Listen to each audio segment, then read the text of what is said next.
Good Yontiv.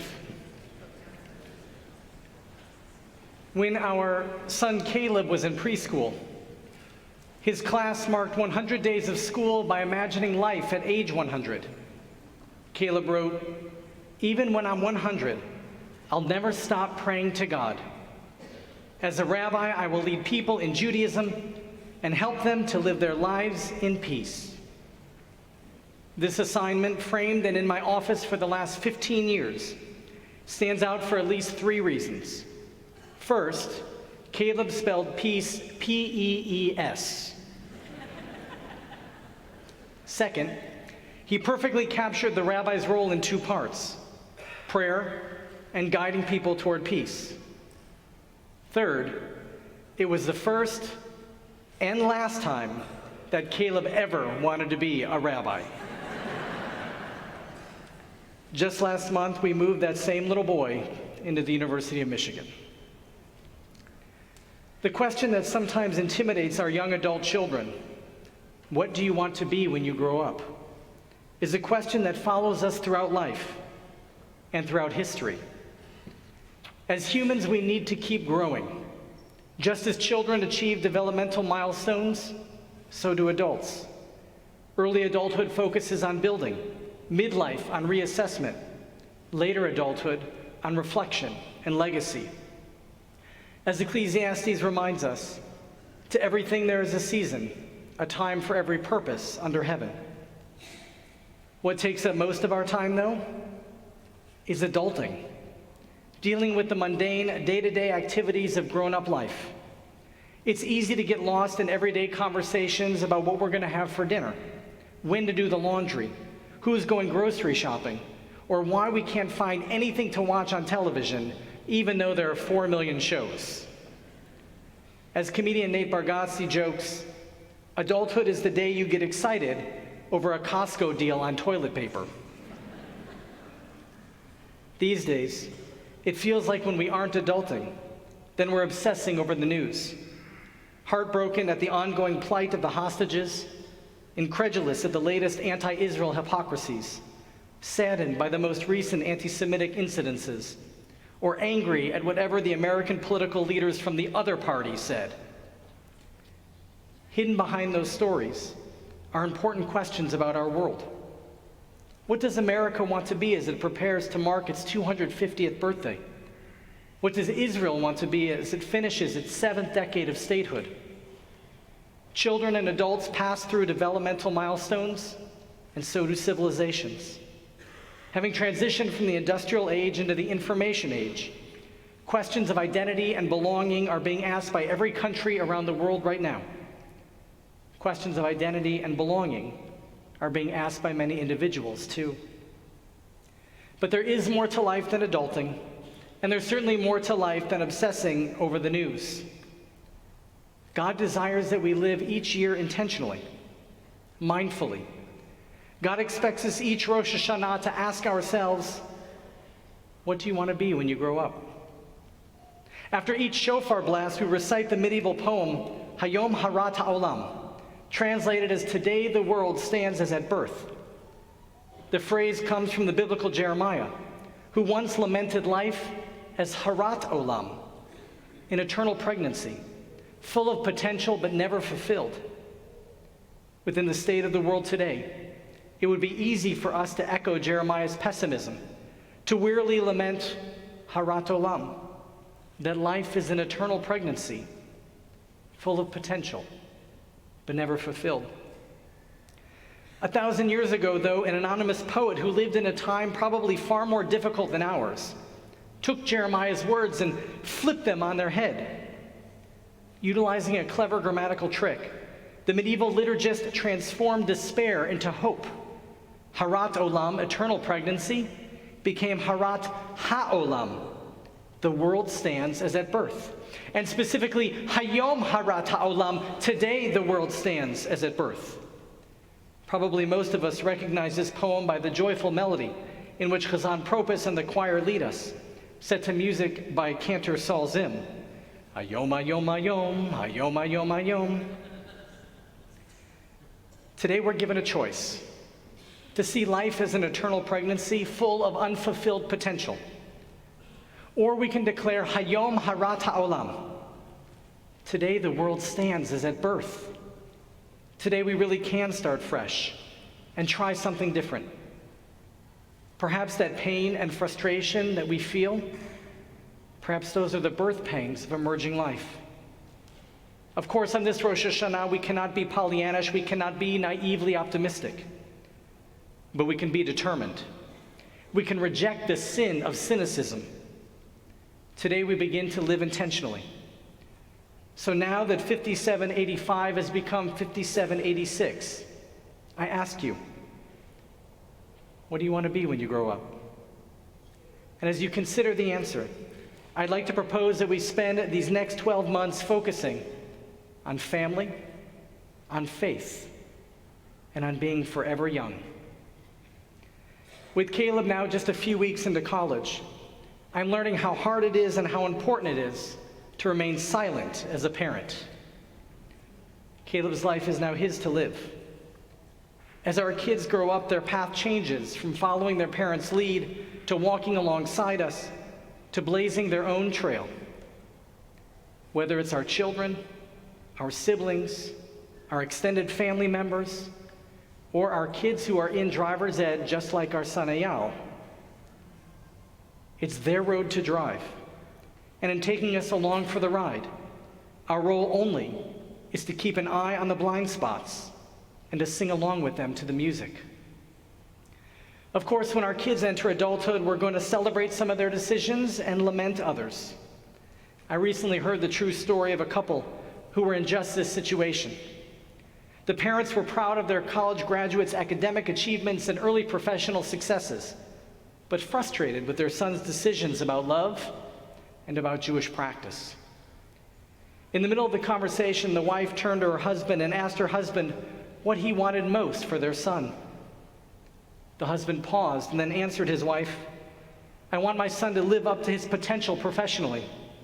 I want my son to make an impact on this world, to be a mensch, to marry a Jewish woman and have Jewish babies.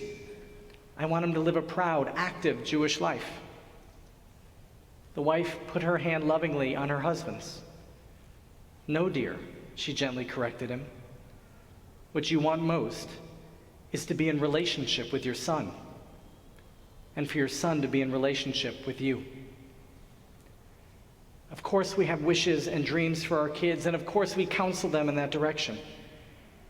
But what we want most of all is for our children to be present in our lives, for them to let us be present in their lives, and for our kids to know that we love them no matter what. Family comes first. If we Jews have learned anything about ourselves over the last 2 years, it is that we proudly and successfully put family first. While Jews might disagree with each other religiously or politically, we are steadfast in fulfillment of the commandment to love our fellow Jews as we love ourselves. I'm especially proud that our synagogue stands at the center of this amazing Jewish Detroit in supporting Israel. We Jews are brothers and sisters, and family comes first. Even when no one else stands up for us, we stand up for each other. Kol Yisrael Aravim Zeh B'Zeh, the Talmud demands of us. All Jews are responsible for one another. And in that we're responsible for one another, we know amongst ourselves that while the Jewish state is first and foremost a haven for Jews, its role also is to strive for the prophetic ideal, to act as a moral exemplar to the other nations of the world. Especially right now, we cannot afford religious zealotry and settler vigilantism, political corruption, and personal agendas. Without giving support to Israel's enemies and detractors, we must still hold Jewish leaders responsible, accountable for Jewish values. And we need the hostages to come home. In that today the world stands as at birth, and with regard to our relationship with our own relatives and to Israel, I think that we would do well to remember that being part of a loving family and being part of a sacred people requires compromise, and it requires forgiveness, It requires humility. And it requires learning when to speak and when to keep silent. In the good times and in the hard times, family must support each other, respect each other, love each other, and lift each other. As we grow throughout adulthood, our relationship with family changes. I think, too, that we sometimes forget that as we grow older, we can continue to grow up spiritually as well. Picture a man of 40, a very old age, nearly 2,000 years ago. Picture a man of 40, walking past the Beit Midrash, the house of study. He pauses, watching the students study Torah. His name is Akiva. He cannot read. He's never learned a letter of Hebrew. By the world's measure, it's far too late. But then Akiva notices something. He notices a rock by the roadside, worn through by dripping water. One drop, another drop, another, until the stone itself has been pierced. Akiva thinks, if water can carve stone, then Torah can carve my heart. So at the ancient age of 40 years old, Akiva begins a journey of faith. Slowly, awkwardly like a child, he learns the Aleph Bet. His neighbors laugh, "Too late, Akiva. You're an old man already." But Akiva keeps going. And what happens? Those little seeds of letters grow. They sprout into words, the words into ideas, the ideas into wisdom. Akiva becomes Rabbi Akiva, one of our greatest sages of millennia ago. His students, 24,000 of them, spread Torah throughout the land.